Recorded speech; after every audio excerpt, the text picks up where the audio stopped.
নমস্কাৰ এই মুহূৰ্তত জনাইছো অসমৰ প্ৰত্যেকগৰাকী জনসাধাৰণৰ বাবে কেইবাটাও গুৰুত্বপূৰ্ণ খবৰ।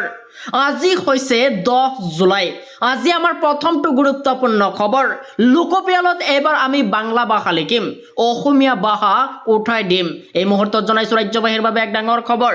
লোকপিয়লত এবাৰ আমি বাংলা ভাষা লিখিম, অসমীয়া উঠাই দিম। আৰু ইয়াৰ পিছতে অসমীয়া পৰিণত হ'ব সংখ্যালঘুত।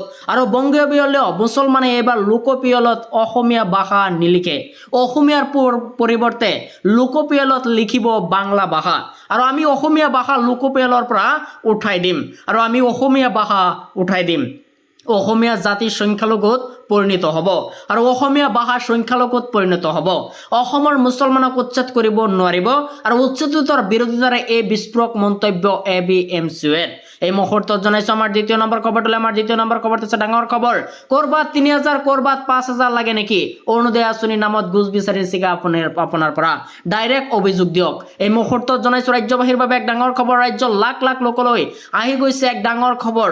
অৰুণোদয় আঁচনিৰ নামত আপোনাৰ পৰা টকা বিচাৰি নিছে নেকি কোনোবাই? প্ৰধানমন্ত্ৰী আৱাস যোজনাৰ নামত চৰকাৰী বিষয়াই ঘুষ বিচাৰি নিছে নেকি আপোনাৰ পৰা? আৰু লগে লগে এতিয়াৰ পৰা ঘৰতে বহি দিব পাৰিব অভিযোগ। 1 টকা ঘুষ ললে যাব লাগিব জেললৈ। মুকলি কৰি দিয়া হৈছে কেইবাটাও বিশেষ নম্বৰ। 6026901243 নম্বৰত হোৱাটছআপ যোগে দিব পাৰিব ঘৰতে বহি অভিযোগ। এই মুহূৰ্তত জনাইছো আমাৰ তৃতীয় নম্বৰ খবৰটো। আমাৰ তৃতীয় নম্বৰ খবৰটো আছে ডাঙৰ খবৰ।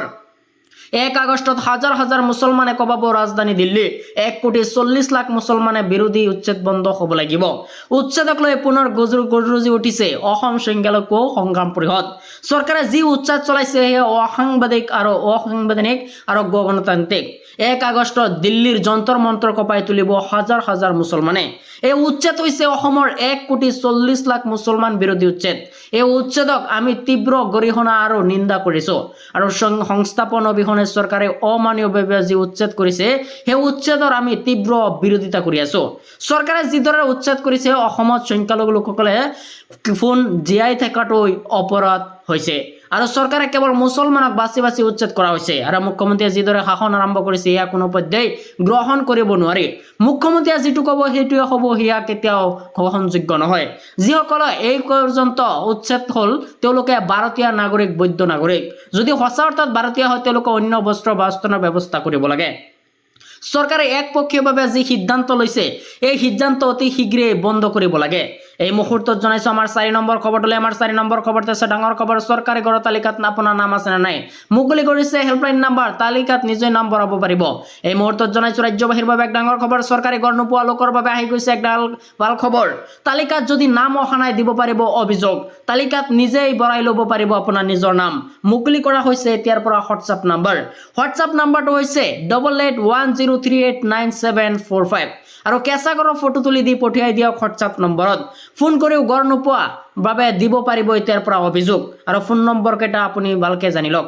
01123060484 নম্বৰত। ইয়াৰ উপৰিও প্ৰধানমন্ত্ৰী কাৰ্যালয়ৰ সৈতে যোগাযোগ কৰিব পাৰিব।